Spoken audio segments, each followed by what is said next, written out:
Dasun Madhushan of Ratmalana, the winner of Sirsa Superstar Season 5, who also took home a prize of 10 million rupees, visited the News First newsroom today.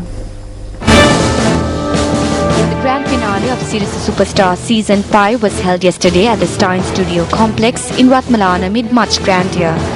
The Stein Studio Complex is one of South Asia's most modern television studio complexes, complete with the latest technologies and modern facilities. Showing great enthusiasm, loyal fans of the Sirsa Superstar series flocked in numbers to the Stein Studio Complex to be part of the live studio audience. The finale was held in keeping with the reputation of Sirsa TV as a revolutionary in electronic media. Past winners of Sirsa Superstar also graced the occasion, adding colour to the event. Over 100,000 people were to be selected for Sirsa Superstar Season 5. Rasintha Gayan from Eppavala and Dasun Madhushan from Ratmalana sang their hearts out for the opportunity to appear in the final. The award for the winner of Sirsa Superstar Season 5 was presented to Dasun Madhushan by Group Director of the Capital Maharaja Organisation Limited, Nidra Veersingha. Dasun Madhushan is incidentally also the recipient of the large amount of prize money ever presented on reality TV show in Sri Lanka, a whopping 10 million rupees.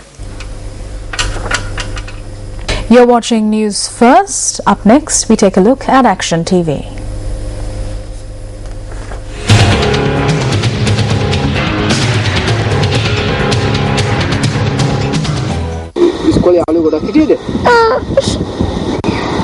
teacher nang මොකද පන්ති බාර පුතේ හිටපු ළඟ teacher යාළුවගේ ළඟ මොකද ළඟම හිටපු යාළුව නම මතකද දින සදම චමත්කාර පවනේ ළඟ හිටපු යාළුවද Since the questions posed to this 6-year-old boy by Action TV are not related to a past life, the answers that he provided should also be considered as being related to this lifetime.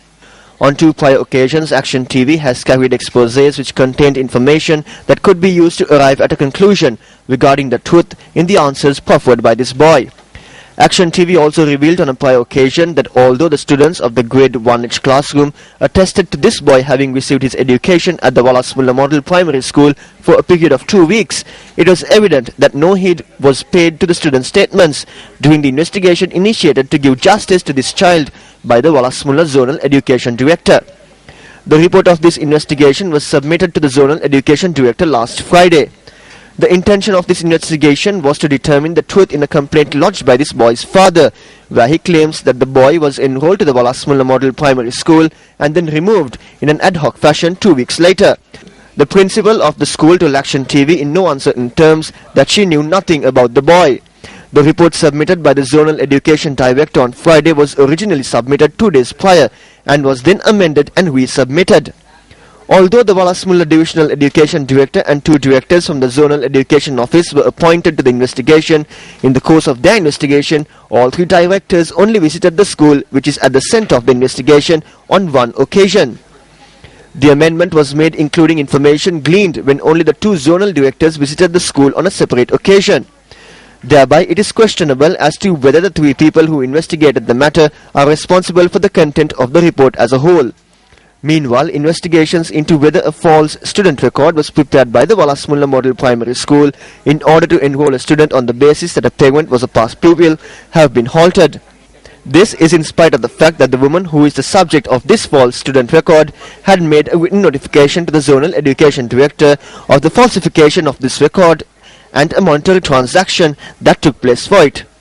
Since the falsification of documents is a crime for which a case can be filed in a high court, this letter provides sufficient evidence for the Zonal Education Director to lodge a complaint with the police and initiate such legal action. Doesn't the Zonal Director's evasion of this responsibility set an example of being complicit in criminal activity? Minister of Education for the Southern Province, once again, this one is over to you.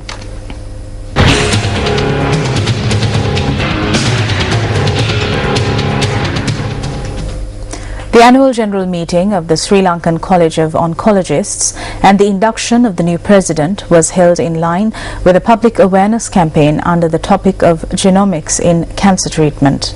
The event was held in Mount Lavinia yesterday.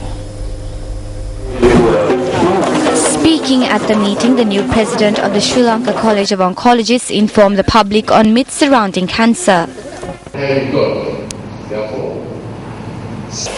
කල්ගත වීමත් ප්‍රමාද වීමත් පිළිකා සුව කිරීමට අතිවිශාල බාධාවක් වෙනවා. පිළිකා රෝගයට ප්‍රතිකාර කර හැකි එකම ස්ථානය මහරගම පිළිකා රෝහල නොවන බවත්. Delays are a huge obstacle in curing cancer. I wish to note that the Maharagama Cancer Hospital is not the only place where cancer can be treated, and that our institution has provided a large number of terminal units to places including Wapitia, Kandy, Batiklo, Jaffna, Anuradhapura and Badulla. Many people ask if they can get rid of cancer if they eat Katurumurunga leaves. These things have no scientific basis. I wish to also note that statements that manioc has a vitamin called B17 are untrue. There is no such vitamin in the world, and such statements have been banned in the US. Eating more manioc will not assist the curing of cancer in any way. ඇත්තටම භාවිතා කිරීම America එක්සත් ජනපදයේ තහනම් කර තිබෙන බවත් ඒ අනුව මම ප්‍රකාශ කරන්න කැමතියි මඤ්ඤොක්කා වැනි ද්‍රව්‍ය හෝ අවශ්‍ය ප්‍රමාණයට වඩා කැමෙන් පිළිකා රෝග සුව කිරීමට කිසිම ආකාරයක රුකුලක් හෝ උදව්වක් ලැබෙන්නේ නැති වගේ.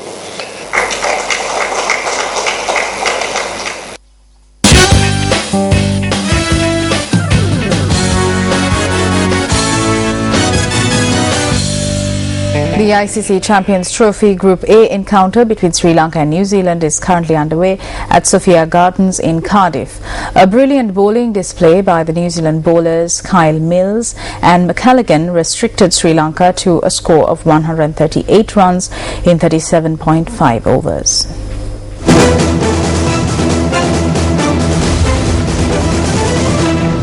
The coin, Angelo? It's heads is the call. It's a tail. Winning the toss and batting first, Sri Lanka lost their opener Kusal Janit Pereira off the very first delivery of the match. Catch by the skipper himself, leading from the... After Janit's disappointing exit, Kumar Sangakkara together with Tilakaratne Dilshan shared a second wicket partnership of 27 runs. However, Dilshan was dismissed by Mitchell McLennigan for 20 runs, while Mahela Jayawardene headed back to the dressing room for 4 runs. Kumar Sangakkara was the top scorer, hammering 68 runs off 87 balls.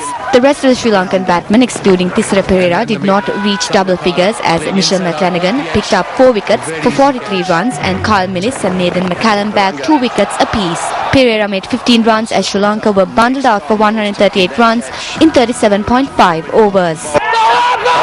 Gone is it? Yes, the batsman has given up. He has another one. The bail came up before he could whip it off, so he has to remove the stump with the ball in his hand, and that has happened.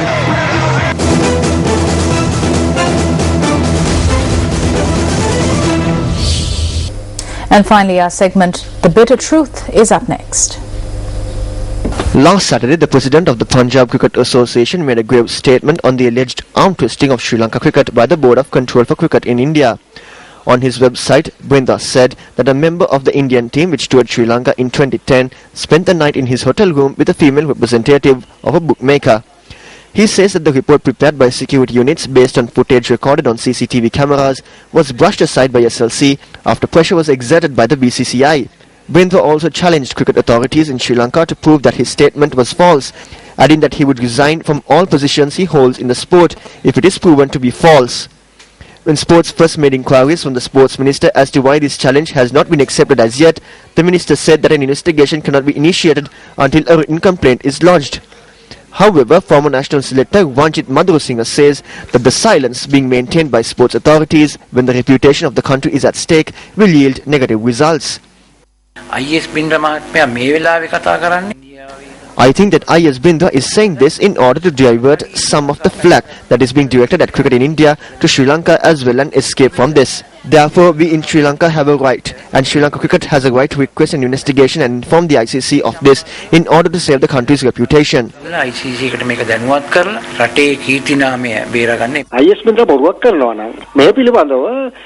Sri Lanka cricket has a clear responsibility to initiate legal action of I.S. Bindra is lying. SLC has the ability to go to courts and sue I.S. Bindra for millions for denigrating Sri Lanka's reputation. In addition to this, objections have been raised regarding the playing of a Hindi song when the Sri Lankan African flag was raised at the Champions Trophy opening ceremony.